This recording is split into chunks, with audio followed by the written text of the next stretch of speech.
Hello दोस्तों, स्वागत है आपका रित्याज एम्पायर में। और हम लोग यूपी आरओ एआरओ के पीवाईक्यू क्वेश्चंस एनालिसिस वीडियोस चल रही थी हम लोगों की। और दूसरी तरफ हम लोगों का जीएस का क्विक रिवीजन भी स्टार्ट हो चुका है, जिसमें हम लोग हिस्ट्री, मॉडर्न हिस्ट्री के काफ़ी रिवीजन कर चुके हैं, की पॉइंट्स काफ़ी पढ़ चुके हैं। और इसमें हम लोग पिछली वीडियो में हिस्ट्री के प्रीवियस ईयर क्वेश्चन को अच्छे से एनालाइज कर चुके हैं। आज उसी सीरीज़ को आगे बढ़ाते हुए हम लोग जियोग्राफी से स्टार्ट करेंगे। और हम लोगों के पहले सेट के 20 क्वेश्चन हो गए थे जो सिर्फ हिस्ट्री से थे, जो एंशियंट हिस्ट्री, मिडाइवल हिस्ट्री और मॉडर्न हिस्ट्री से लगभग 20 क्वेश्चन आए थे, और वो हम लोगों ने अच्छे से कवर कर लिए थे उन्हें एनालाइज करके। तो अब इस वीडियो में हम लोग जियोग्राफी से स्टार्ट करेंगे। चलिए बढ़ते हैं अपने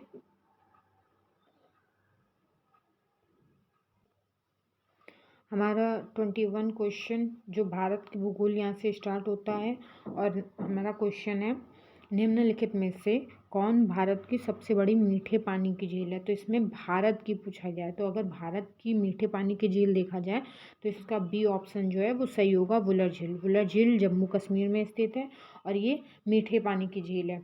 तो जम्मू कश्मीर की और भी इम्पोर्टेंट झील हम लोग देख लेते हैं, जैसे कि डल झील, वुलर झील, वेरीनाग झील, मानस झील, नागिन झील, शेषनाग झील, अनंतनाग झील। ये सब जम्मू कश्मीर में स्थित हैं और ये सभी इम्पोर्टेंट हैं, ये पूछी भी गई हैं।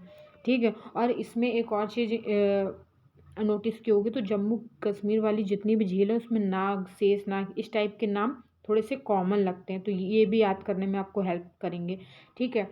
और चलिए इसकी व्याख्या भी देख लेते हैं। तो व्याख्या में, वुलर झील जम्मू कश्मीर में, जो कि अभी संघराज्य क्षेत्र हो गया है। ठीक है। और झे और कोलेरू झील आंध्र प्रदेश में कृष्णा गोदावरी डेल्टा के मध्य ताजे पानी की झील है। और नाल सरोवर गुजरात में स्थित झील है। और सांबर झील राजस्थान में स्थित झील है। तो चलिए राजस्थान की इंपॉर्टेंट झील एक बार देख लेते हैं। राजसमंद हमारी राजस्थान में है, उसके बाद पिछौला झील भी राजस्थान में है, सांबर झील भी राजस्थान में है, और जयसमंद, फतेह सागर और डींडवाना ये सारी राजस्थान की इम्पोर्टेंट झीलें हैं। ठीक है। और उड़ीसा में कोलेरू झील के अलावा एक हुसैन सागर झील भी है, वो भी वहाँ की इम्पोर्टेंट है। उसके बाद इसमें दिया गया है जैसे कि उड़ीसा की जो चिल्का झील है, जिसको लैगून झील भी बोलते हैं, ये भी इम्पोर्टेंट है, ये खारे पानी की झील है। ठीक है। इसके बाद बढ़ते हैं नेक्स्ट क्वेश्चन की ओर। हमारा नेक्स्ट क्वेश्चन है, तमरिया जनजाति भारत के निम्नलिखित किस राज्य में पाई जाती है। तमरिया जनजाति, तो इसका सही ऑप्शन क्या होगा? Option C, Jharkhand. तमरिया जनजाति झारखंड में पाई जाती है और पहले यह पिछड़ी जाति के अंतर्गत थी, जिसे वर्ष 2014 में अनुसूचित जनजाति में शामिल कर दिया गया था। ठीक है। और इसके अन्य जनजातियां झारखंड की कौन सी हैं? मुंडा, बिरहो, उरांव, खरिया, पहाड़िया आदि। ठीक है। नेक्स्ट क्वेश्चन की ओर बढ़ते हैं। नेक्स्ट क्वेश्चन में सही सुमेलित नहीं है पूछा गया है। ठीक है। सही सुमेलित नहीं है, तो इसमें पूछा गया कौन सा सही नहीं है। तो हिमाचल प्रदेश, मणिकर्ण, इसमें गर्म झरने पूछा गया कौन से राज्य में हैं, और इसमें से एक ऑप्शन गलत दिया गया है।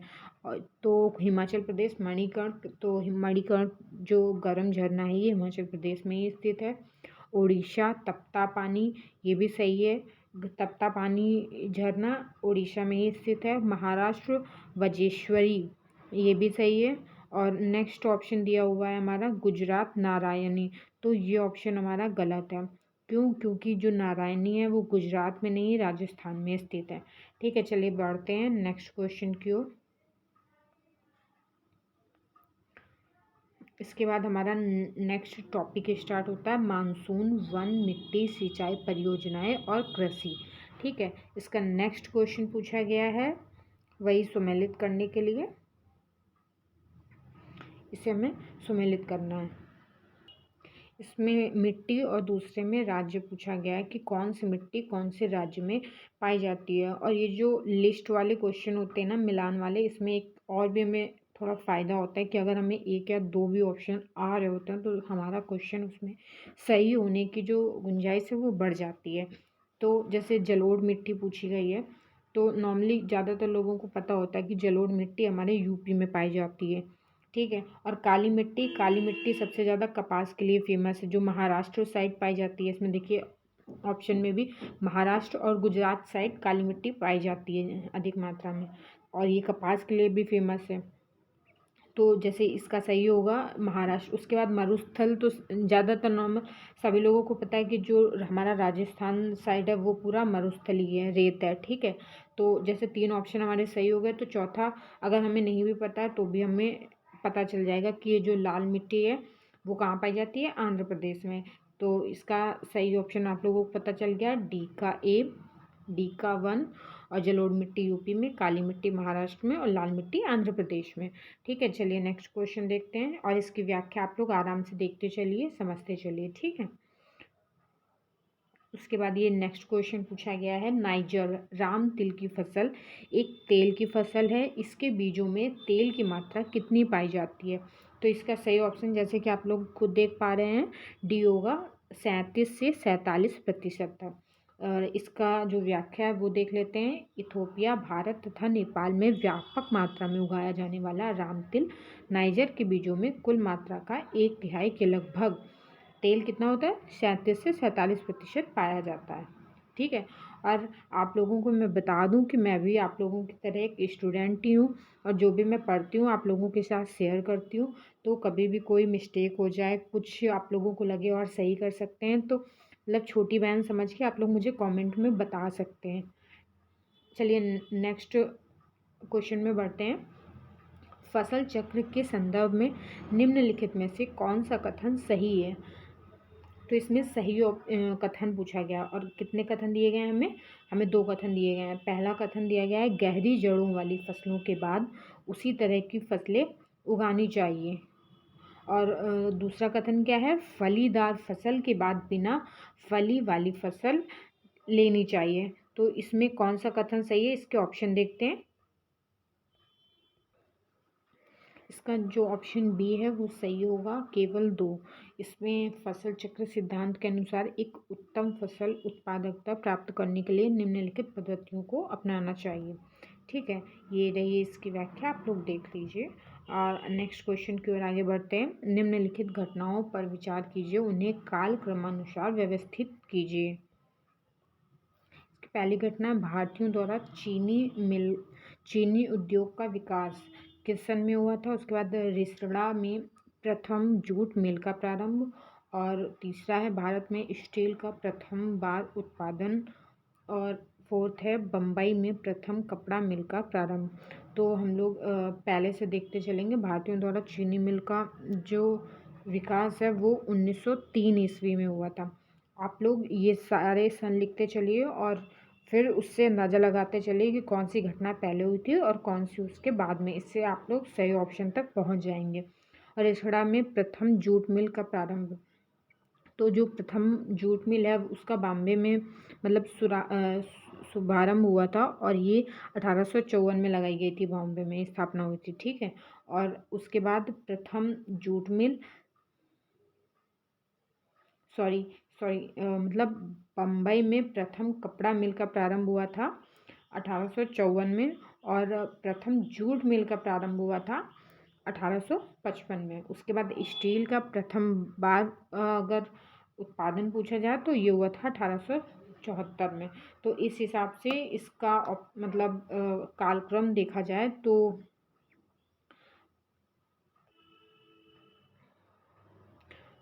4231 ये इसका सही ऑप्शन होगा। बाकी आप लोग इसकी व्याख्या भी देखते चलें। नेक्स्ट क्वेश्चन है इसका, इसमें भी हमें सूची को सुमेलित करना है।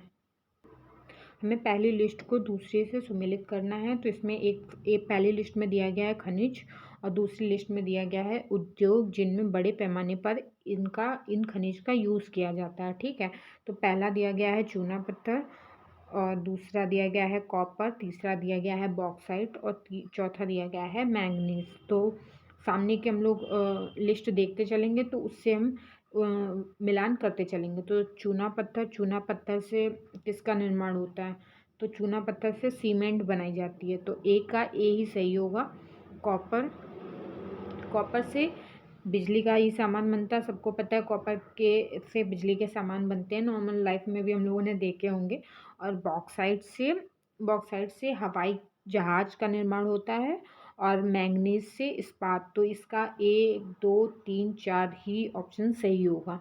ठीक है, चलिए सही ऑप्शन इसमें ए होगा। ठीक है, ये देखिए, आप लोग व्याख्या भी देखते चलिए। ठीक है, नेक्स्ट क्वेश्चन है हमारा, जीवाश्म ईंधन के बाद भारतवर्ष की ऊर्जा आवश्यकताओं की पूर्ति के लिए दूसरा सबसे महत्वपूर्ण स्रोत क्या है? तो इसका सही ऑप्शन डी होगा, सौर ऊर्जा। क्यों? क्योंकि भारतवर्ष की ऊर्जा आवश्यकताओं की पूर्ति का दूसरा सबसे महत्वपूर्ण स्रोत अगर देखा जाए तो वो सौर ऊर्जा ही है। ठीक है, आप लोग ये व्याख्या देख लीजिए, इंपॉर्टेंट की पॉइंट्स नोट करते चलिए। नेक्स्ट क्वेश्चन है, निम्नलिखित में से कौन सा लौह इस्पात संयंत्र नदी तट पर स्थित नहीं है? नदी तट पर स्थित नहीं है पूछा गया, तो इसका सही ऑप्शन होगा ए। जो भिलाई है वो नदी तट पर स्थित नहीं है। और बाकी के जो 3 ऑप्शन हैं, बोकारो, जमशेदपुर, भद्रावती, ये तीनों ही नदियों के किनारे स्थित हैं। जैसे कि बोकारो दामोदर नदी के किनारे स्थित है, जमशेदपुर स्वर्णरेखा नदी के किनारे स्थित है, और भद्रावती भद्रा नदी के किनारे स्थित है। जबकि भिलाई है जो वो छत्तीसगढ़ के रायपुर जिले में स्थित है। चलिए नेक्स्ट क्वेश्चन में बढ़ते हैं। यहाँ से हमारा आर्थिक भूगोल शुरू होता है, और ये क्वेश्चन दिया गया है कि कौन सुमेलित नहीं है इसमें। तो हम ए दिया गया है रबड़, बी कहवा, सी जैतून, और डी गन्ना। तो इसमें सही ऑप्शन आप लोग देख सकते हैं, बी होगा, कहवा मंगोलिया से ये सही सुमेलित नहीं है। जबकि रबड़ कहाँ पाया जाता है? थाईलैंड में, जैतून स्पेन में, और गन्ना ब्राज़ील में। बाकी इसकी ये देखिए व्याख्या आप लोग देख लीजिए। नेक्स्ट क्वेश्चन की ओर बढ़ते हैं। निम्नलिखित में से विश्व में मछली का सबसे बड़ा उत्पादक देश कौन सा है? और इसका जो सही ऑप्शन होगा वो चाइना होगा। फाओ की रिपोर्ट के अनुसार चाइना जो है वो पूरे विश्व का 35% मछली उत्पादक देश है। और अगर हम लोग सिर्फ अपने भारत में बात की जाए तो भारत में कौन सा राज्य मछली का बड़ा उत्पादक है? तो तटीय राज्यों में जैसे आंध्र प्रदेश है, पश्चिम बंगाल है, और गुजरात है। ये हमारे सबसे मतलब ज़्यादा उत्पादक राज्य हैं। ठीक है, नेक्स्ट क्वेश्चन की ओर बढ़ते हैं। नेक्स्ट क्वेश्चन है, निम्नलिखित में से किस देश में उसकी कुल ऊर्जा आवश्यकता का 99% जल विद्युत से प्राप्त होता है? तो इसका सही ऑप्शन होगा ऑप्शन सी। बाकी के ऑप्शन है न्यूजीलैंड, स्विट्जरलैंड, नॉर्वे, ब्राज़ील। इसका सही ऑप्शन होगा नॉर्वे। नॉर्वे देश अपनी कुल ऊर्जा आवश्यकता का लगभग 99% जो 2010 तक 96% था, जल विद्युत से प्राप्त करता है। ठीक है, नेक्स्ट क्वेश्चन है हमारा मानव भूगोल एवं मानचित्रावली से। तो क्वेश्चन है, which of the following Iceland is known as the land of promise? निम्नलिखित में से किस द्वीप को वादे की भूमि के रूप में जाना जाता है? तो इसका सही ऑप्शन होगा मिंडानाओ। इसकी व्याख्या आप लोग देख लीजिए। मिंडानाओ जो द्वीप को वादे की भूमि के रूप में जाना जाता है, किसको? मिंडानाओ। और यह दक्षिण पूर्वी एशिया के फिलीपींस देश का दक्षिणतम व दूसरा सबसे बड़ा द्वीप है। ठीक है, उल्लेखनीय है कि फिलीपींस की राजधानी मनीला है। क्यूबा कैरेबियन सागर में स्थित एक द्वीपीय देश है, और हवाना इसकी राजधानी है। सबसे बड़ा शहर है ये। और जावा और सुलावेसी दोनों इंडोनेशिया के द्वीप हैं। ठीक है, इसमें चारों ऑप्शन आपके कवर हो गए हैं। नेक्स्ट क्वेश्चन है हमारा, इंडोनेशिया निम्नलिखित में से किस देश के साथ भूमि साझा नहीं करता है? ये पूछा गया कि भूमि साझा नहीं कर रहा है इंडोनेशिया। तो इसका सही ऑप्शन होगा ब्रुनोई। इसके लिए हमें मानचित्र को अच्छे से समझना पड़ेगा। इसमें याद करने जैसा कुछ नहीं है, बट अगर हमने मानचित्र को अच्छे से समझ लिया तो इस टाइप के क्वेश्चन हमारे मानचित्र से कवर हो जाते हैं। ठीक है, बस इसमें सीमाएं पूछी गई हैं कि इंडोनेशिया की सीमा किससे नहीं लग रही है, मतलब भूमि या सीमा। ठीक है, तो इसका सही ऑप्शन होगा ब्रुनोई। क्यों? क्योंकि ब्रुनोई की सीमा इंडोनेशिया से नहीं लगती है, और ब्रुनोई 3 तरफ से मलेशिया से तथा 1 तरफ से समुद्र से घिरा हुआ है। और मलेशिया, पापुआ न्यू गिनी और तिमोर लेस्ते इंडोनेशिया के साथ सीमा साझा करते हैं। ठीक है, और ये दक्षिण पूर्वी एशिया में स्थित द्वीपीय देश है। नेक्स्ट क्वेश्चन हमारा, निम्नलिखित में से कौन सा पॉलिनेशिया द्वीप समूह का भाग नहीं है? तो इसका सही ऑप्शन डी है, तिनियन। पॉलिनेशिया द्वीप समूह का भाग नहीं है। कौन? तिनियन। और आगे हम लोग बढ़ते हैं, निम्नलिखित में से कौन सा युग्म सुमेलित नहीं है? तो इसका डी ऑप्शन सही होगा। डी ऑप्शन जो है वो सुमेलित नहीं है। एंटीगुआ और बारबुडा की राजधानी क्या है? सेंट जॉन्स है। और अल सल्वाडोर की है सैन सल्वाडोर, और बहामास की है नासाउ। तो ये देख सकते हैं हम लोग कि राजधानियाँ भी पूछी गई हैं। ठीक है, उसके बाद सही राजधानी देख लीजिए हमारा क्या, डोमिनिका की राजधानी क्या है? रूसाऊ। अब इसके बाद एक टॉपिक और भी इम्पोर्टेंट है, जनसंख्या एवं नगरीकरण। तो ये टॉपिक भी हम लोगों के उसमें है सिलेबस में कि हमको जनगणना के बारे में अच्छे से पता होना चाहिए। और अभी तक हमारी 2011 की जनगणना है, तो उसको हमें काफ़ी अच्छे से पढ़ना है। ठीक है, ये देखिए 2011 की जनगणना से काफ़ी क्वेश्चन आए हैं। 2011 की जनगणना के अनुसार अनुसूचित जनजाति के संदर्भ में निम्नलिखित राज्यों का आरोही क्रम मतलब छोटे से बड़े की ओर बढ़ना। ठीक है, तो इसमें सही ऑप्शन दिया गया है हमारा ऑप्शन ए, अरुणाचल प्रदेश। ये कौन सी अनुसूचित जनजाति के संदर्भ में पूछा गया है आरोही क्रम? तो अरुणाचल प्रदेश, उसके बाद मेघालय, और उसके बाद नागालैंड, मिजोरम। ठीक है, नागालैंड और मिजोरम।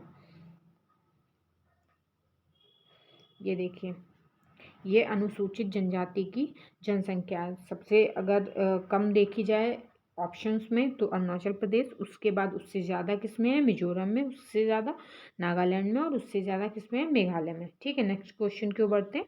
और इसका अगर परसेंट पूछा जाए तो आप लोग परसेंट भी देख सकते हैं। ठीक है, ये सारे की पॉइंट आपको अगर नोट करने हो तो आप लोग आराम से नोट भी कर सकते हैं वीडियो को पॉज करके। नेक्स्ट क्वेश्चन दिया गया है, इसी से पूछा गया है, निम्नलिखित भारतीय नगरों में मलिन बस्तियों का प्रतिशत 2011 की जनगणना के अनुसार सबसे कम कहाँ है?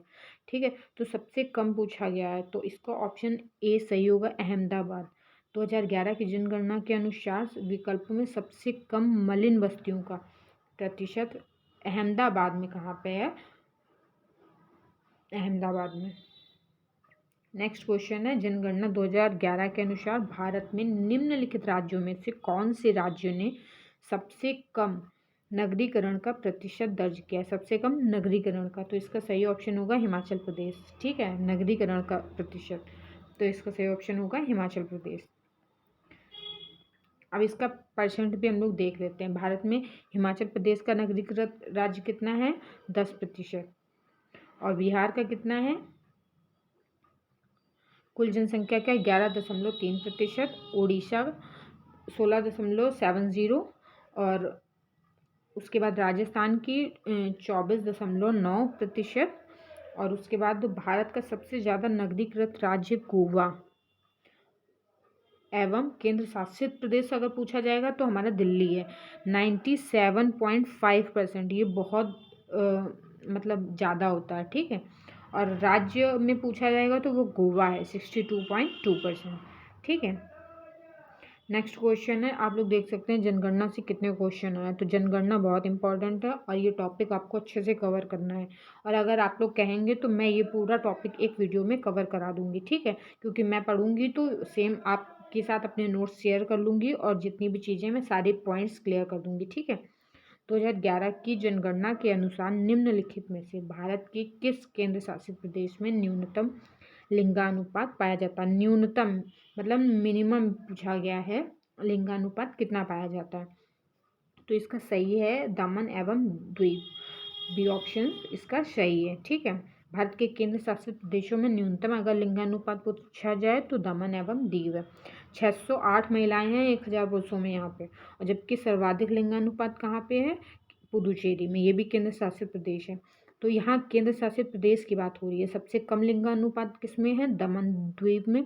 लिंगानुपात का मतलब ये होता है कि औरत और आदमी की जो संख्या है उसका अनुपात, और इसका आकलन 1000 में किया जाता है। अगर 1000 पुरुष हैं तो 1000 पुरुषों पे महिलाएं कितनी हो रही हैं, तो 1000 पुरुषों में 618 महिलाएं, जो कि बहुत कम संख्या है।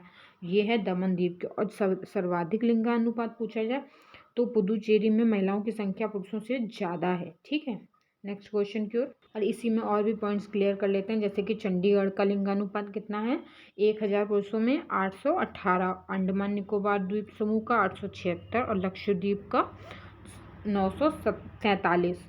और 2011 की जनगणना अनुसार देश का लिंगानुपात, मतलब पूरे भारत देश की बात हो रही है यहाँ पे, 1000 पुरुषों पे 943 महिलाएं पाई जाती हैं। ठीक है, और न्यूनतम लिंगानुपात वाला राज्य पूछा गया है, राज्य वहाँ केंद्र शासित प्रदेश की बात हो रही थी क्वेश्चन में। जो सबसे कम है दमन-दीव, और सबसे ज़्यादा कौन सा है, पुदुचेरी। और यहाँ पे राज्य की बात हो रही है तो हरियाणा में सबसे कम लिंगानुपात है। ठीक है, नेक्स्ट क्वेश्चन। और आप लोग देख रहे हैं 2011 से कितने क्वेश्चन पूछे गए हैं, तो इम्पोर्टेंट है टॉपिक ये। भारत की जनगणना 2011 के अनुसार उत्तर प्रदेश में निम्नलिखित शहरों में से कौन सा शहर मिलियन शहर नहीं है, तो इसका सही ऑप्शन क्या होगा, सही ऑप्शन होगा डी। क्यों, क्योंकि आगरा, मेरठ और प्रयागराज ये मिलियन शहर है, मतलब मिलियन या प्लस नगर बोलते हैं जिसको। और ये देख लीजिए, और मुरादाबाद की संख्या मतलब मिलियन तक नहीं गई है। ठीक है, ये व्याख्या आप लोग पढ़ लीजिएगा। उसके बाद हम लोगों की पॉलिटी स्टार्ट हो गई, भारतीय संविधान एवं राज्य व्यवस्था। ये तो मेरा फेवरेट सब्जेक्ट है। और इसके जो इम्पोर्टेंट टॉपिक्स हैं ये देख लीजिए, प्रस्तावना, संघ राज्य क्षेत्र, नागरिकता, मूल अधिकार, मूल कर्तव्य, राज्य के नीति निर्देशक तत्व। पहला क्वेश्चन है, भारतीय संविधान की प्रस्तावना में इसके सभी नागरिकों को कौन सा न्याय प्रदान करने की व्यवस्था की गई है। तो इस टाइप के क्वेश्चन यूपी पीसीएस में भी काफ़ी पूछे जाते हैं कि कितने प्रकार की स्वतंत्रता पाई जाती है प्रस्तावना में, कितने प्रकार के न्याय पाए जाते हैं, और इसमें कितने प्रकार की क्षमता पाई जाती है। तो इसमें हमें क्वेश्चन में पूछा गया है कि कितने प्रकार के न्याय पाए जाते हैं, तो न्याय 3 प्रकार के पाए जाते हैं, सामाजिक, आर्थिक और राजनीतिक न्याय। यही तीनों हमें इसमें ढूंढने, सामाजिक, आर्थिक और राजनीतिक न्याय। तो ये हमारा ऑप्शन डी में दिया गया, तो ये ऑप्शन हमारा सही होगा। और अगर स्वतंत्रता पूछी जाए कि कितने प्रकार की स्वतंत्रता प्रस्तावना में दी गई है, तो विचार, अभिव्यक्ति, विश्वास, धर्म और उपासना की 5 प्रकार की स्वतंत्रता दी गई है। और अगर समता पूछी जाए कितने प्रकार की समता प्रस्तावना में दी गई है, तो प्रतिष्ठा और अवसर की समता, 2 प्रकार की समता। ठीक है, और ये क्वेश्चन तो अब यूपी पीसीएस में काफ़ी पूछे गए हैं, काफ़ी बार पूछे गए हैं, तो ये सबको नॉर्मल याद भी कर लेने हैं। ठीक है, बाकी आप लोग इसकी व्याख्या देख लें। और नेक्स्ट क्वेश्चन की ओर बढ़ते हैं। नेक्स्ट क्वेश्चन है, भारतीय संविधान के किस अनुच्छेद के अंतर्गत अंतर्राष्ट्रीय समझौतों को प्रभावी बनाने हेतु संसद राज्य सूची के विषय पर कानून बना सकती है। ठीक है, तो इसका जो सही ऑप्शन होगा वो ऑप्शन डी होगा, 253, आर्टिकल 253। और जल्दी से हम लोग इसकी व्याख्या भी देख लेते हैं।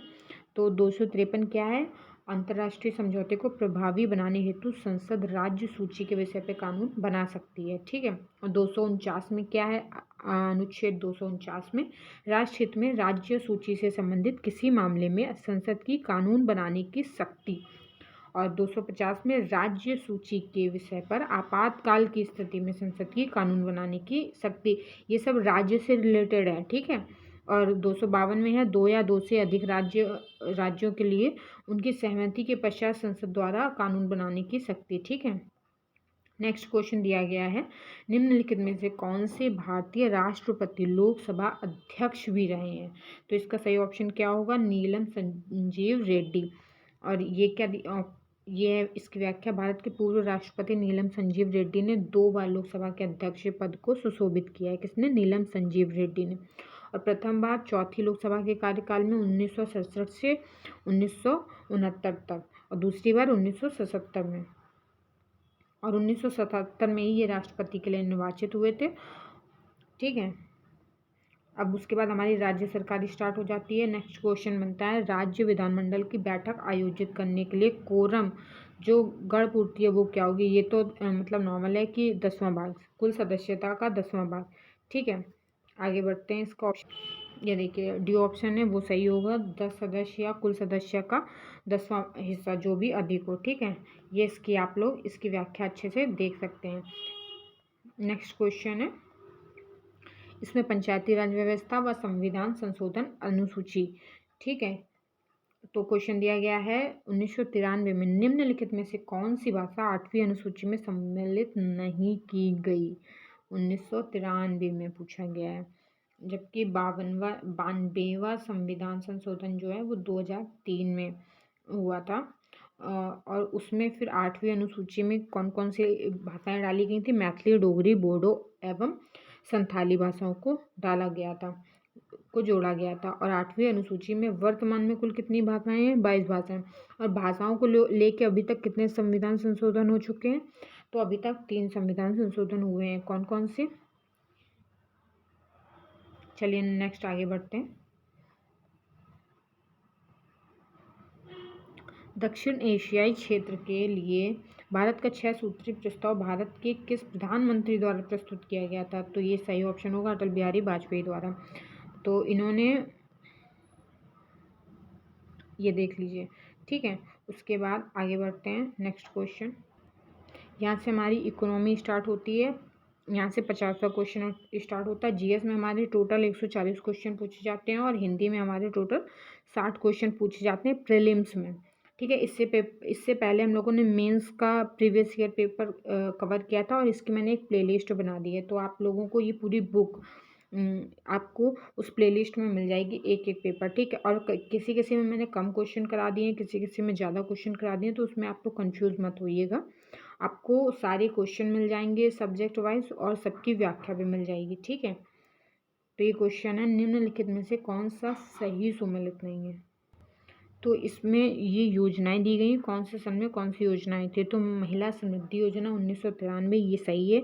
महिला स्वशक्ति योजना 1998, ये भी सही है। महिला साम्राज्य योजना कब आई थी, 1989 में। और राष्ट्रीय पोषाहार मिशन योजना 2023, ये ऑप्शन है जो ये गलत ऑप्शन है, ठीक है। ये देख लीजिए, इसका सही ऑप्शन होगा 2001 में आई थी, ठीक है। नेक्स्ट क्वेश्चन हमारा, और इसमें ज़्यादातर क्वेश्चन करंट अफेयर से भी ले लिए जाते हैं और कुछ थ्योरिकल क्वेश्चन भी होते हैं। तो देख लेते हैं कितने करंट अफेयर से फंसते हैं, कितने कौन कौन सी टॉपिक इंपॉर्टेंट है। और इसमें सबसे ज़्यादा तो वो जो पंचवर्षीय योजनाएं हैं वो इम्पॉर्टेंट है, वो हमें सारी अच्छे से पढ़नी है। टोटल कितनी पंचवर्षीय योजनाएं थी, 12। उन 12 में क्या क्या चेंजेस हुए, क्या क्या इंपॉर्टेंट पॉइंट्स हैं, वो सब कवर करने हैं, ठीक है। तो इसमें देखिए वही पूछ भी ली गई है, पंचवर्षीय योजना और प्रयुक्त विकास मॉडल। इसमें मॉडल भी पूछते हैं क्योंकि सब में हर उसमें कोई ना कोई इम्पोर्टेंट मॉडल जरूर आया था। तो प्रथम में एस चक्रवर्ती मॉडल, द्वितीय, तृतीय, चतुर्थ, सब में कौन कौन सा मॉडल आया था। तो इसकी जो आप लोग सीधे सीधे व्याख्या देखिए, प्रथम में हेराल्ड डोमर मॉडल आया था, द्वितीय में महालनोबिस मॉडल आया था, तृतीय में एस चक्रवर्ती मॉडल आया था और चतुर्थ में अशोक रुद्र मॉडल आया था, ठीक है। नेक्स्ट क्वेश्चन की ओर बढ़ते हैं। भारत की राष्ट्रीय अर्थव्यवस्था का सबसे बड़ा स्रोत, भारत की राष्ट्रीय अर्थव्यवस्था का सबसे बड़ा स्रोत, तो इसका सही ऑप्शन होगा सर्विस सेक्टर, ऑप्शन ए, सेवा क्षेत्र, ठीक है। नेक्स्ट क्वेश्चन की ओर बढ़ते हैं। कृषि उद्योग एवं व्यापार, तो इसका क्वेश्चन है, एक किसान जिसके पास 1 से 2 हेक्टेयर तक जोत है जाना जाता है। तो इसका सही ऑप्शन होगा लघु कृषक। इसमें लघु कृषक और सीमांत कृषक, अर्ध मध्यम कृषक, मतलब उनकी क्या क्या क्राइटेरिया है ये देख लेते हैं। सीमांत कृषक किसको बोलते हैं, जिसके पास 1 हेक्टेयर से कम है। लघु कृषक जिसके पास 1 से 2 हेक्टेयर तक है जमीन, क्षेत्र है मतलब। और अर्ध मध्यम किसको बोलते हैं, 2 से 4 हेक्टेयर वाले को। और मध्यम कृषक जिसके पास 4 से 10 हेक्टेयर तक क्षेत्र है। उसके बाद बड़े वृहद कृषक किसे कहते हैं, जिसके पास 10 हेक्टेयर या इससे अधिक क्षेत्र है। नेक्स्ट क्वेश्चन है हमारा, भारत में जिन व्यवसायों का विनियोग 1 करोड़ रुपए तक तथा कारोबार 5 करोड़ रुपए तक है उन्हें जाना जाता है। तो इसका सही ऑप्शन होगा माइक्रो एंटरप्राइज, उद्यम, सूक्ष्म उद्यम, ठीक है। ये देखिए, उसका नेक्स्ट क्वेश्चन हमारा है, भारत की कृषि उत्पाद व्यापार व वाणिज्य बिल 2020 में, ये मुझे लगता है कि थोड़ा सा करंट अफेयर से भी रिलेटेड है क्योंकि ये 2021 का सेट है, तो 2020 का थोड़ा सा पूछा गया, ठीक है। नेक्स्ट क्वेश्चन में बढ़ते हैं। नेक्स्ट क्वेश्चन में पूछा गया है कौन कौन से अधिनियम कौन कौन से सन में आए थे। तो कंपनी अधिनियम 2013 में ही आया था। कौन सा सुमेलित नहीं है पूछा गया है, तो इसमें एक है जो गलत दिया गया है, बाकी 3 के सही दिए गए हैं। तो कंपनी अधिनियम 2013 में आया था। भारतीय संविधान अधिनियम, इसका सन दिया गया 1870, जबकि ये इसका सही होगा 1872। तो बी वाला हमारा ऑप्शन जो सही हो जाएगा। ठीक है। साझेदारी अधिनियम 1932 में आया था और वस्तु विक्रय अधिनियम 1930 में आया था। नेक्स्ट क्वेश्चन की ओर बढ़ते हैं। बाकी आप लोग इसकी देखिए एक्सप्लेनेशन दिया गया है, वो देख सकते हैं। मुद्रा, बैंकिंग एवं कर प्रणाली, केंद्र राज्य वित्तीय संबंध। नेक्स्ट क्वेश्चन है, रिजर्व बैंक ऑफ इंडिया के निम्नलिखित गवर्नरों पर विचार करें एवं उन्हें कालक्रमानुसार व्यवस्थित करें। मतलब हमको सारे रिजर्व बैंक के जो जितने भी गवर्नर हैं उनको भी एक लाइन से याद करना है, क्योंकि उनकी भी सीरीज पूछी गई है। ठीक है। Doctor C Rangarajan, doctor IG Patel, doctor D Subbarao और डॉक्टर मनमोहन सिंह। तो इसका सही ऑप्शन होगा बी। ये देखिए, डॉक्टर IG पटेल कब से कब तक कार्यकाल था? 1977 से 1982 में। डॉक्टर मनमोहन सिंह का 1982 से जनवरी 1985 तक। डॉक्टर सी रंगराजन जी का 1992 से नवंबर 1997 तक। और डॉक्टर सुब्बाराव का कब तक था? 2008 से 2013 तक। और वर्तमान में रिजर्व बैंक के गवर्नर हैं शक्तिकांत दास। और इसके बाद हमारी साइंस से स्टार्ट हो जाती है, भौतिक विज्ञान से स्टार्ट है। ये एक सितार में किस प्रकार की ध्वनि तरंगें उत्पन्न होती हैं? तो इसका जो ऑप्शंस हैं वो ऑप्शन ए है प्रगामी एवं अनुदैर्घ्य, बी है प्रगामी एवं अनुप्रस्थ, सी है अप्रगामी एवं अनुदैर्घ्य और डी है अप्रगामी एवं अनुप्रस्थ। तो इसका सही ऑप्शन जो है वो होगा डी, अप्रगामी एवं अनुप्रस्थ। ठीक है। उसके बाद नेक्स्ट क्वेश्चन है हमारा, निम्नलिखित में से कौन सा कथन सही नहीं है? तो सही नहीं है पूछा गया। तो पहला ऑप्शन दिया गया, मनुष्य का कान 1000 हर्ट्ज पर सबसे सुग्राही होता है। और बी है, मनुष्य की आंख लाल रंग के लिए सबसे अधिक सुग्राही होती है। तो मुझे बी ऑप्शन जो है वो सही लग रहा है, मतलब ये गलत है। तो इसका ऑप्शन बी सही हो जाएगा। ठीक है। चलिए नेक्स्ट क्वेश्चन की ओर बढ़ते हैं। नेक्स्ट क्वेश्चन है, दो एक जैसे बल्ब को किस प्रकार जोड़ने पर अधिक रोशनी मिलेगी? तो पहला है दोनों श्रेणी क्रम में जुड़े हों और दूसरा है दोनों समांतर क्रम में जुड़े हों। तो इसका जो सही ऑप्शन होगा, एक में अधिक, दो में अधिक, एक और दो दोनों में समान, कुछ कहा नहीं जा सकता। तो इसका मुझे ऑप्शन बी जो है वो सही लग रहा है जी, इसका बी ऑप्शन सही है। नेक्स्ट क्वेश्चन है हमारा केमिस्ट्री से। फिजिक्स और केमिस्ट्री से वैसे भी कम क्वेश्चन पूछे जाते हैं, बट उसमें कौन कौन सी चीज़ें पूछी जाती हैं ये देखते चलिएगा। और बायो से क्वेश्चन ज़्यादा बन जाते हैं, जैसे विटामिन, रोग और इन सब से रिलेटेड क्वेश्चन बन जाते हैं काफ़ी। ठीक है। तो अभी ये केमिस्ट्री का क्वेश्चन है, कौन सा तत्व सरसों में तेल की मात्रा बढ़ाने में अत्यधिक उपयोगी है? तो सही ऑप्शन है इसका सल्फर। इसकी एक्सप्लेनेशन देख लेते हैं। सरसों के तेल में मात्रा बढ़ाने के लिए अत्यधिक उपयोगी तत्व सल्फर है। कैल्शियम तनों के अग्रभागों में वृद्धि एवं पत्तियों को गिरने से रोकने में सहायता करता है और जस्ता न्यूक्लिक अम्ल तथा प्रोटीन संश्लेषण में योगदान करता है और तथा लोहा पौधों में क्लोरोफिल के संश्लेषण एवं न्यूक्लिक अम्ल की उपापचय हेतु आवश्यक है।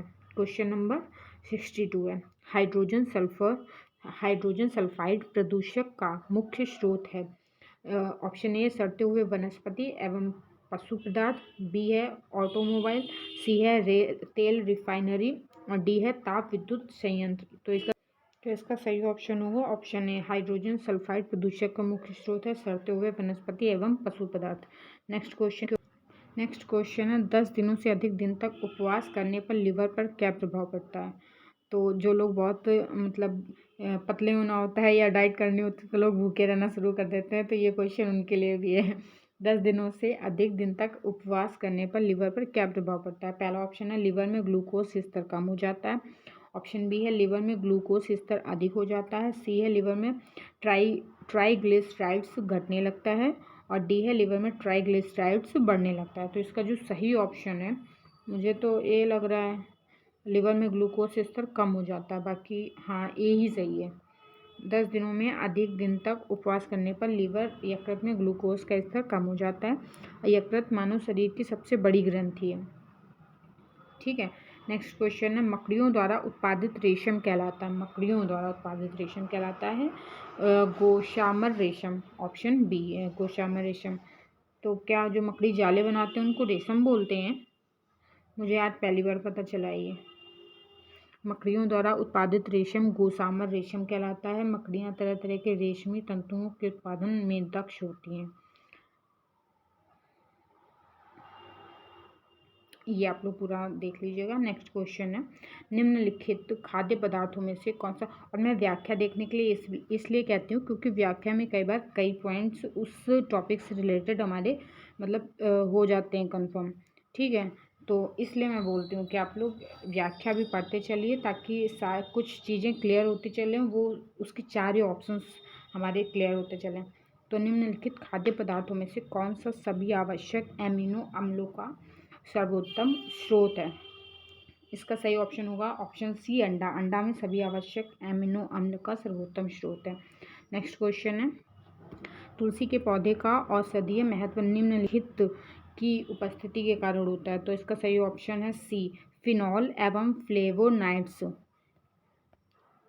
तुलसी के पौधे का औषधीय महत्व फिनोल एवं फ्लेवोनाइड्स की उपस्थिति के कारण है। इसका वैज्ञानिक नाम क्या है? ऑसिमम सैंकटम। और यह एक द्विबीजपत्री शाकीय पौधा है। इसका उपयोग सर्दी जुकाम खांसी दंत रोग श्वास संबंधी रोगों के लिए बहुत लाभदायक माना जाता है। और कृषि पशुपालन एवं डेयरी से संबंधित क्वेश्चन आ गए हैं। निम्नलिखित में से कौन सा सही सुमेलित नहीं है? सुमेलन वाले क्वेश्चन तो बहुत पूछे गए हैं। ठीक है, तो पशु दिए गए हैं और उनकी नस्लें दी गई हैं। तो भैंस, भदावरी, गाय, सिंधी, बकरी, जमुनापारी और भेड़ थारपारकर। मुझे लगता है इसको देख लेते हैं तो इससे हमारे काफ़ी चीज़ें क्लियर हो जाएंगी। जैसे भैंस की इंपॉर्टेंट नस्लें कौन कौन सी हैं? मुर्रा, भदावरी, ये सारी चीज़ें याद कर लेना और ये सारे पॉइंट बनाना है आप लोगों को क्योंकि ये काफ़ी इंपॉर्टेंट है। इसमें काफ़ी नस्लें दी गई हैं भैंस की, गाय की, और ये कई बार क्वेश्चन मुझे लगता है पिछले वाले सेट में भी पूछा गया था, तो ये सबको नोट करना है। भैंस की भुर्रा, भदावरी, जाफराबादी, मेहसाना, तराई, सूरत, नागपुरी। गाय की कौन सी है? कांकरेज, जो सबसे भारी होती है। सिंधी, साहिवाल, नागौरी, जरसिंध, संकर नस्ल है जो, और थारपारकर, गिरी, देवनी, लाल सिंधी आदि। और बकरी की कौन सी है? जमुनापारी, अंगोरा, एंग्लो नुबियन, सानेन, नुरेज, बीकानेरी, चोकला, मागरा, दानपुरी आदि।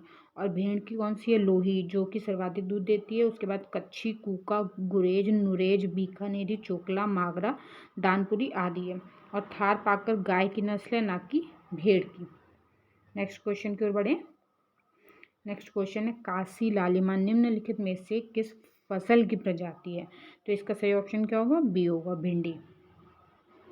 इसमें काशी लालिमा भिंडी की एक प्रजाति है और इसका विकास Indian Institute of Vegetable Research Varanasi के कृषि विशेषज्ञों द्वारा किया गया है। ठीक है, इसके बाद नेक्स्ट क्वेश्चन है, पौधों में खूंटी लगाने का कार्य किस उद्देश्य की पूर्ति हेतु किया जाता है? तो सही ऑप्शन होगा बी, वानस्पतिक प्रसारण के लिए। पौधों में खूंटी लगाने का कार्य वानस्पतिक प्रसार हेतु किया जाता है। यह कलम विधि का एक प्रकार है। कलम विधि का उपयोग पौधों में अलैंगिक वानस्पतिक जनन के लिए किया जाता है। ठीक है, इस विधि से कलम तैयार करने के लिए शुरुआत में शाखा को पौधे से अलग करने की जरूरत नहीं होती, बल्कि कलम तैयार करने हेतु शाखा को काटा जाता है। इससे कंप्यूटर में भी पूछे गए। इसमें क्वेश्चन देखिए, कंप्यूटर स्टार्ट हुए यहाँ से। निम्नलिखित में से कौन सा वक्तव्य सही नहीं है? इसका सही ऑप्शन सी है, सीपीयू, कंट्रोल प्रोसेसिंग यूनिट को संदर्भित करता है। इसमें फुल फॉर्म्स दिए गए हैं। ईमेल कौन सा सही नहीं पूछा गया है। ठीक है, तो ईमेल सीपीयू का फुल फॉर्म ये इसमें गलत दिया हुआ है। ये इसमें सीधे बढ़ते हैं जल्दी से। ईमेल का होता है इलेक्ट्रॉनिक मेल, और www का वर्ल्ड वाइड वेब, सीपीयू का सेंट्रल प्रोसेसिंग यूनिट, और ALU का होता है अर्थमेटिक लॉजिक यूनिट। संबंध कौन सा सही नहीं है? 8 बिट्स में 1 बाइट में 8 बिट्स होते हैं। ठीक है, 1 किलोबाइट में 1024 बाइट्स होते हैं। 1 गीगाबाइट में 1024 किलोबाइट्स होते हैं। और 1 टेराबाइट में 1024 गीगाबाइट होता है। तो सही ऑप्शन इसका कौन सा होगा? सी। मतलब सी ऑप्शन गलत है, क्योंकि इसमें पूछा गया किसका संबंध सही कौन सा सही नहीं है। तो सी हमारा जो है, 1 गीगाबाइट में किलोबाइट नहीं होता है। ये देखिए नेक्स्ट क्वेश्चन, यहाँ से स्टार्ट होती है हमारी इकोलॉजी, पर्यावरण एवं पारिस्थितिकी, मोनोक्लाइमेक्स एकल चरम सिद्धांत का प्रतिपादन किसने किया था? इसका सही ऑप्शन होगा ए, F.E. क्लेमेंट्स। ठीक है, ये रही आपकी व्याख्या। अच्छे से इसको पढ़िए, समझिए।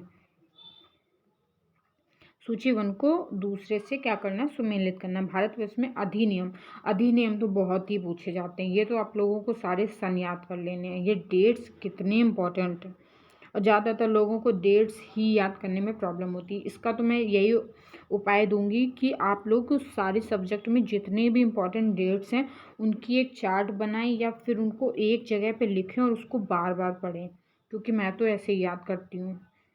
और अगर आप लिख नहीं सकते हैं तो जैसे कि कोई वीडियो देखते हैं, या कोई अच्छी वीडियो मिल जाए आपको जिसमें समझाया गया हो, या कोई अच्छा सा चार्ट मिल जाए, तो उसी को सेव कर लीजिए और बार बार सुनिए या बार बार देखिए। ज़रूरी नहीं, कुछ लोगों को लिखना पसंद नहीं होता, नोट्स बनाना ज़्यादा पसंद नहीं होता है। ठीक है, तो उसके बाद पूछा गया वन संरक्षण अधिनियम कौन सा सुमेलित नहीं है? ठीक है, 1980 पर्यावरण संरक्षण अधिनियम, 1986 वायु प्रदूषण निवारण एवं नियंत्रण अधिनियम 1981, उसके बाद जल प्रदूषण नियंत्रण अधिनियम। उसके बाद इसके ऑप्शन दिए गए हैं, तो इन चारों को सही मिलान करना है, इसमें सही गलत वाला सही मिलान करना है। तो 1 2 3 4 ये रहे इसके सही मिलान। वन संरक्षण अधिनियम 1980 में ही आया था, पर्यावरण संरक्षण अधिनियम 1986 में आया था, और वायु प्रदूषण निवारण अधिनियम 1981 में आया था, जल प्रदूषण अधिनियम और वन्य जीव अधिनियम 1972 में आया था। ठीक है, आगे बढ़ते हैं।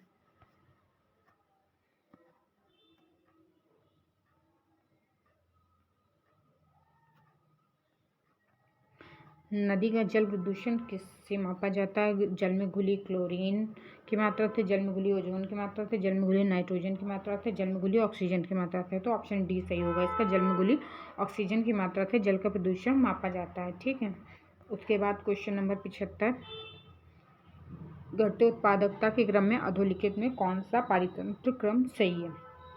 घटते उत्पादकता में, तो इसका सही ऑप्शन होगा ऑप्शन सी, मैंग्रोव, घास का मैदान, झील और सागर। ठीक है, ये है घटते क्रम में मैंग्रोव, फिर घास का मैदान, फिर झील और फिर सागर। उसके बाद क्वेश्चन है, निम्नलिखित राष्ट्रीय उद्यानों में से धूपगढ़ चोटी निम्नलिखित राष्ट्रीय उद्यानों में से किसमें स्थित है? सतपुड़ा राष्ट्रीय उद्यान में। और ये स्थित कहाँ पे है? ये धूपगढ़ की चोटी सतपुड़ा राष्ट्रीय उद्यान में स्थित है। सतपुड़ा पर्वत श्रेणी ये पूरा हमारे बीच में एमपी के साइड में पाई जाती है, नागपुर एमपी साइड। ठीक है, ये विस्तार इसके लिए मुझे लगता है कि अच्छे से हम लोग मैपिंग अगर कर लेना है तो ये काफ़ी क्वेश्चन हमारे सॉल्व हो जाते हैं। जैसे कि विस्तार पश्चिम में राजपीपला पहाड़ियों से प्रारंभ होकर महादेव और मैकाल पहाड़ियों के बीच रूप में छोटा नागपुर पठार के पश्चिमी सीमा तक है। और इस पर्वत श्रेणी की सर्वोच्च चोटी धूपगढ़ है। कान्हा राष्ट्रीय उद्यान मध्य प्रदेश के 2 जिलों मंडला और बालाघाट में स्थित है, और माधवगढ़ राष्ट्रीय उद्यान एमपी के उमरिया जिले में स्थित है, और माधव राष्ट्रीय उद्यान एमपी के शिवपुरी जिलों में स्थित है। नेक्स्ट क्वेश्चन, उसके बाद जो भारत वन स्थिति रिपोर्ट 2019 से क्वेश्चन पूछा गया है, और ये हमारे लिए पुराना हो गया क्योंकि ये रिपोर्ट हर 2 साल में आती है। इसके बाद 2021 में, उसके बाद 2023 में, तो 2023 वाली तो भी आई नहीं है, तो हम 2021 वाली जो इसके बाद अपडेट है वो वाली देखेंगे। ठीक है, तो ये क्वेश्चन अभी हमारे लिए पुराना हो गया है। इसमें बाकी 2021 से रिलेटेड दिया गया है 2021 का। तो 2021 के अनुसार नागालैंड राज्य में 11 जनजातीय जिले, और मेघालय में 7 जनजातीय जिले, और मिजोरम में 8 जनजातीय जिले और मणिपुर में 9 जनजातीय जिले अवस्थित हैं। नेक्स्ट क्वेश्चन, भारत में निम्नलिखित में से किसे एक जैव विविधता हॉट स्पॉट माना जाता है? तो ऑप्शन बी है। और हाँ, ये 4 हॉटस्पॉट माने जाते हैं हमारे यहाँ, ये देखिए ये दिए भी गए हैं। पश्चिमी घाट, इंडो बर्मा क्षेत्र, हिमालय क्षेत्र, सुंडालैंड। ये बहुत इंपॉर्टेंट है। क्यों? क्योंकि ये कहीं से भी कुछ भी क्वेश्चन, और हैं 4 ही, याद भी 4 ही करने हैं हमें, लेकिन पूछता क्वेश्चन ऐसे जिससे बहुत हम लोग फिर डर जाते हैं देख के, तो ये याद कर लेने। पश्चिमी घाट हमारा, इंडो बर्मा क्षेत्र और हिमालय क्षेत्र और सुंडालैंड जो निकोबार द्वीप समूह है उसको बोलते हैं। ठीक है, तो ये अच्छे से आप लोग देख लो। पश्चिमी घाट को भारत में जैव विविधता हॉट स्पॉट माना जाता है। जैव विविधता और स्थानिक जातियों की उपलब्धता से परिपूर्ण कुछ ऐसे क्षेत्र हैं जो पारिस्थितिकी की दृष्टि से उच्च उत्पादक होते हैं, जैव विविधता हॉट स्पॉट कहलाते हैं। सर्वप्रथम 1988 में नॉर्मन मायर्स ने इस शब्द का यूज़ किया था। ओके, नेक्स्ट क्वेश्चन है, ये सारे क्वेश्चन मुझे लगता है कि आपके घटना चक्र से भी कवर हो जाएंगे, तो इसके बाद मैं हर सब्जेक्ट के अलग अलग घटना चक्र कवर करा दूंगी, तो जिस मतलब अगर हो जाएगा एग्ज़ाम से पहले तक तो मैं करवा दूंगी। ठीक है, निम्नलिखित में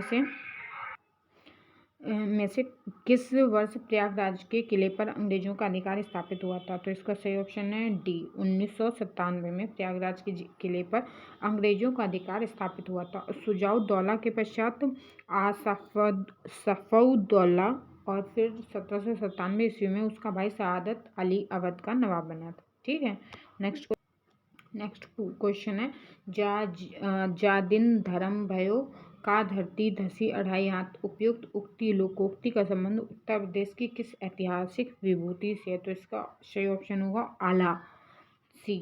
ठीक है, इसका सही ऑप्शन होगा आला सी।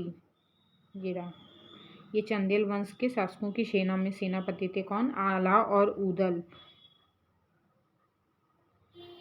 नेक्स्ट क्वेश्चन है, निम्नलिखित में से कौन सी नदी उत्तर प्रदेश में राज्य में प्रवाहित नहीं होती है? तो इसके ऑप्शन है सोन नदी, हिंडन नदी, गंडक नदी और शारदा नदी। तो अगर आपने नदियों का पूरा वो पढ़ा होगा तो इसमें गंडक नदी है जो वो नेपाल थे, मतलब नेपाल से प्रवेश करते, तो मुझे लगता है ये गंडक नदी इसका सही ऑप्शन नहीं होगा। ठीक है, ये इसकी व्याख्या है, ये आप लोग देख लीजिए इसका। उसके बाद नेक्स्ट क्वेश्चन है, उत्तर प्रदेश के लिए निम्नलिखित कथनों में से कौन सा कथन सही है? भारत में गन्ने उत्पाद का सबसे बड़ा हब है, भारत का उच्चतम दूध उत्पादक प्रदेश है, भारत में चावल का सबसे बड़ा उत्पादक है। तो इसका सही ऑप्शन होगा ऑप्शन डी, 1 और 2 सही है। 1 और 2 कौन से? गन्ने उत्पादक का सबसे बड़ा हब है भारत, और भारत का उच्चतम दूध उत्पादक भी है क्या? उत्तर प्रदेश में। इसका नेक्स्ट क्वेश्चन है, उत्तर प्रदेश के विभिन्न स्थानों में आयोजित भारतीय राष्ट्रीय कांग्रेस के अधिवेशन के संदर्भ में सूची 1 को 2 से सुमेलित करना है। तो मेरठ, कानपुर और लखनऊ और बनारस, इन सब का अधिवेशन किस वर्ष कहाँ पे हुआ था?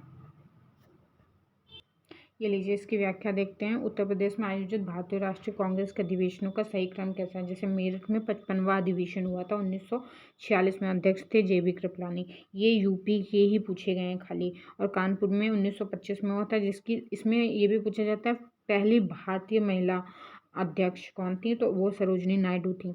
बट अगर पहली महिला अध्यक्ष पूछा जाएगा तो वो कौन थी? वो एनी बेसेंट थी। ठीक है, पहली महिला अध्यक्ष थी एनी बेसेंट, और पहली भारतीय महिला अध्यक्ष कौन थी? सरोजनी नायडू, जो 1925 में कानपुर की बनी थी, 41वीं अध्यक्ष थी। और उसके बाद लखनऊ का 1916 में हुआ था, अंबिका चरण मजूमदार। ये वाला तो काफ़ी फेमस भी है क्योंकि इसमें काफ़ी काम हुए थे। और बनारस 21वां 1905 में गोपाल कृष्ण गोखले इसके अध्यक्ष थे। नेक्स्ट क्वेश्चन पूछा गया, निम्नलिखित में से कौन सा सही सुमेलित नहीं है?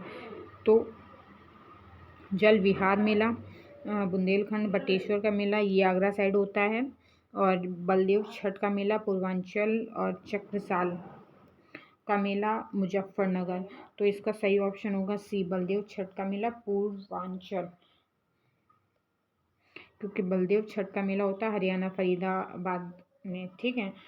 उसके बाद निम्नलिखित में से उत्तर प्रदेश का कौन सा जनपद नेपाल के साथ सीमा साझा नहीं करता है, पूछा गया नहीं करता है। तो इसका सही ऑप्शन होगा कुशीनगर। उत्तर प्रदेश का कुशीनगर जिला नेपाल के साथ सीमा साझा नहीं करता, जबकि बलरामपुर, श्रावस्ती एवं लखीमपुर खीरी जिले नेपाल के साथ सीमा साझा करते हैं। और इसके अतिरिक्त बहराइच, पीलीभीत, सिद्धार्थनगर एवं महाराजगंज जिले भी नेपाल के साथ सीमा साझा करते हैं। उसके बाद उत्तर प्रदेश के निम्नलिखित किस ऐतिहासिक मेले में हिंदू और मुसलमान दोनों आते हैं? तो इसका नौचंदी का मेला, बाबा का मेला, फूलडोल का मेला और बटेश्वर का मेला। तो इसका सही ऑप्शन होगा ऑप्शन ए, नौचंदी का मेला।